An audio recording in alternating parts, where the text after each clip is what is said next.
In this episode, you're going to learn about how micro-influencers can really move the needle for your brand or product cost effectively. So let's first define micro-influencers. What are they?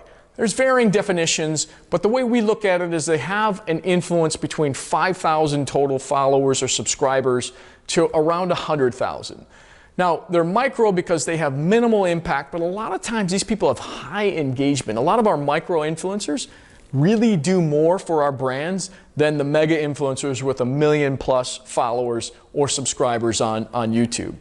So that's how we kind of define it. Now, when we talk to micro-influencers that we've signed or we're working with, we really tell them to focus on engagement, not just on getting views, not just on getting subscribers, but really connecting with a community that they're influencing.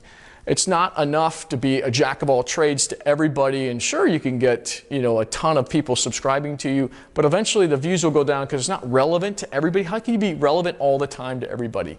So we're really looking for micro-influencers that have a hyper niche and they impact that hyper niche tremendously, and we're measuring that through engagement. Now, when we look at micro-influencer channels, we again really like YouTube, we like Instagram, we like Pinterest. Twitter for us is just an introduction network where you can meet people. If they've got 1 million followers, we might work with them on their DM function. But those are the top three: Instagram, YouTube, maybe you gotta throw Facebook in there, so maybe there's 4, and Pinterest. So those are the channels that we really tend to focus on. I know there's a lot more coming up like Snapchat and Kick, but for now, these are the ones that move the needle. These micro-influencers, they might be surprised by how little they're going to make initially, unless they have high engagement, unless they're creating sales for these brands, because brands that have a lot of money want to work with the top influencers. They're not very interested in working with micro-influencers unless there's like 20 or 30 of them that are working together in a block. So I wouldn't expect to make a lot, at least not as much as the top influencers, unless you can prove that you have engagement, unless you can prove that you can sell these brands' products.